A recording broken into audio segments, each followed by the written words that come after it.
The day has come. Not the loud kind, not the dramatic kind, the quiet kind, where a single belief slips past your defenses and starts running your life. Most people miss this moment completely. They confuse confidence with clarity. They mistake certainty for truth. And because it feels good to believe you're right, you stop checking whether you actually are. It's dangerously easy to block the benefit here. All it takes is a little success, a few wins in a row, someone nodding when you speak, a memory of being right once. That's how the door opens. And this door doesn't open often. It opens when you feel sure, when you feel ahead, when you feel like you've figured it out.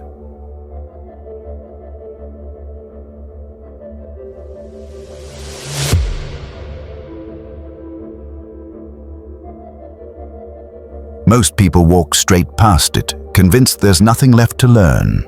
You won't. Because what you're about to hear isn't about intelligence. It isn't about talent. It isn't even about ego. It's about the invisible force that decides how much risk you take, how early you stop listening, and how quickly reality humbles you when you least expect it. There are mistakes nobody sees coming, not because they're rare, but because they feel like strengths. And the first one is the one nobody sees coming.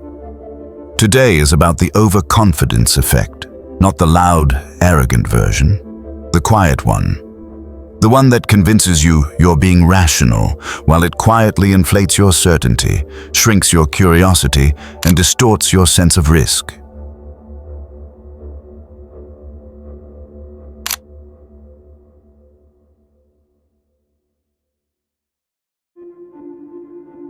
You don't notice it when it starts. That's the problem. At first, you're just clear. Then you're pretty sure. Then you stop asking questions, not because you can't, but because you don't feel the need to. This shows up in everyday moments. You skim instead of read. You interrupt before someone finishes. You stop double-checking details you used to verify. Overconfidence doesn't announce itself as arrogance. It arrives as efficiency, but the consequence is subtle and brutal. Your learning rate collapses. When certainty goes up too early, curiosity goes down, and once curiosity dies, growth follows it. Confidence that isn't questioned eventually becomes ignorance.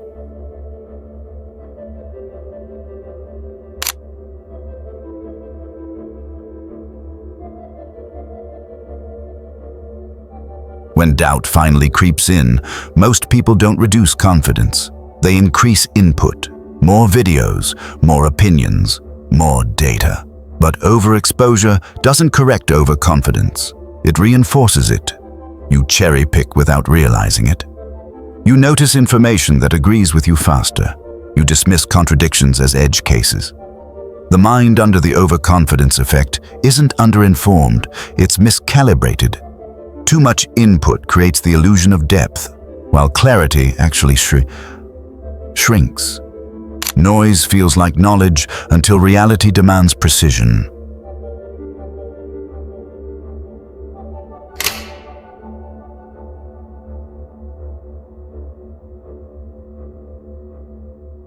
You look around and think, I'm doing better than most.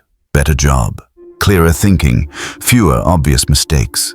And quietly, comparison becomes calibration. But comparison doesn't measure accuracy. It measures position. You don't see the private errors. You don't see the hidden variables. You don't see the long-term cost that hasn't arrived yet. Overconfidence loves relative success because it hides absolute risk. Being ahead of others doesn't mean you're aligned with reality.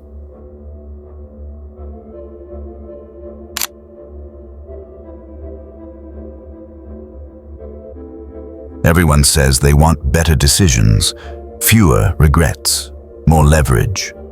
But very few are willing to give up the comfort of being sure. Certainty feels safe. Uncertainty feels like weakness. So instead of questioning assumptions, you defend them. Instead of testing beliefs, you decorate them. This is comfort addiction disguised as confidence, and the cost is brutal. You keep repeating decisions that feel right long after they stop being accurate. If certainty is sure, growth is over.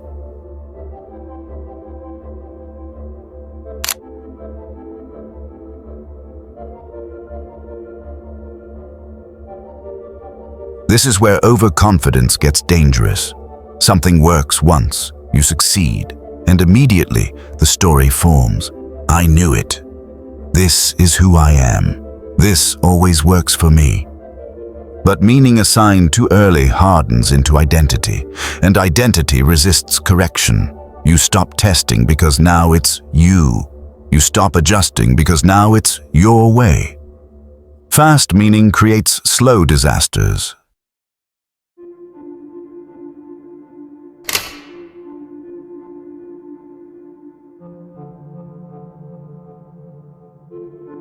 This one traps almost everyone.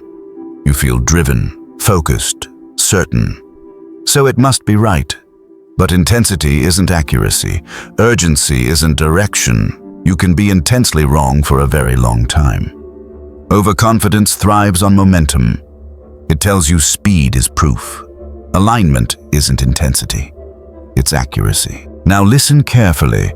It doesn't work like a spark. It works like a compass.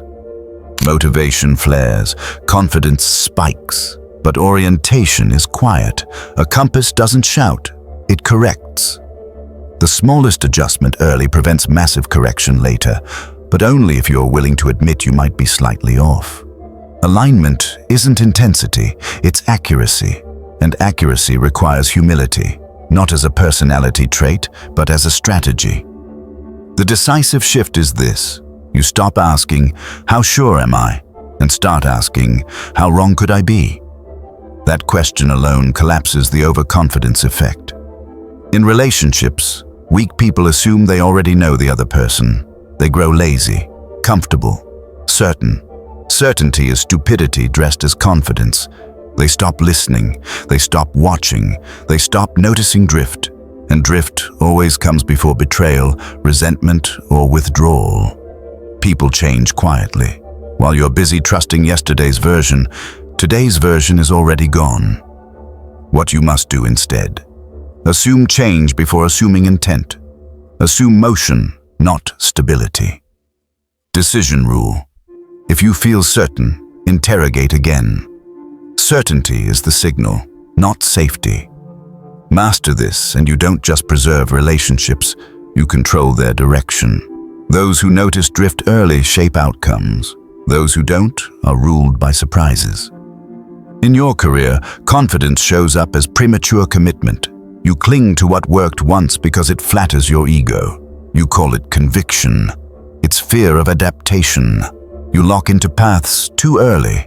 You ignore weak signals. You dismiss quiet warnings because they threaten your identity. The world changes faster than your pride. What you must do instead: shorten feedback loops. Force reality to respond now, not later. Stress test everything. Pressure exposes truth. Decision rule. If it hasn't failed yet, attack it harder. Those who test aggressively gain leverage. Those who commit blindly become obsolete. Internal discipline creates external dominance. You don't just survive shifts, you weaponize them against slower competitors. In business and money, overconfidence hides in forecasts. Best-case scenarios, romantic timelines. Downside politely ignored like it won't notice. Optimism feels intelligent until reality humiliates you. Loss doesn't come from bad luck. It comes from unmodeled failure. What you must do instead: plan from error, not fantasy. Assume friction. Assume delay, assume stupidity, especially your own. Decision rule. If the downside feels unlikely, model it anyway. Those who plan for collapse control expansion. Those who don't become collateral.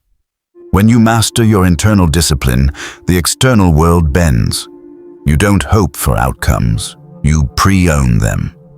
This is not about caution, it's about control. The disciplined mind dominates environments.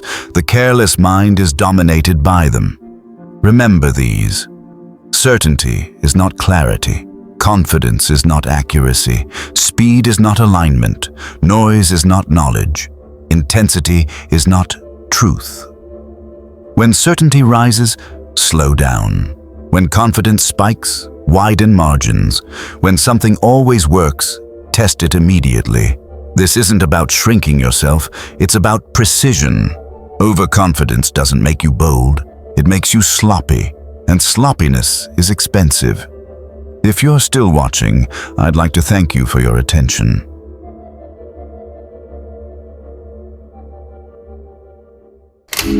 Thanks for spending time with us. If this sparked a new way of thinking, hit like and subscribe to keep the ideas flowing. And don't forget, check the description for the links to the resources and the original books we used today. We'll see you in the next one.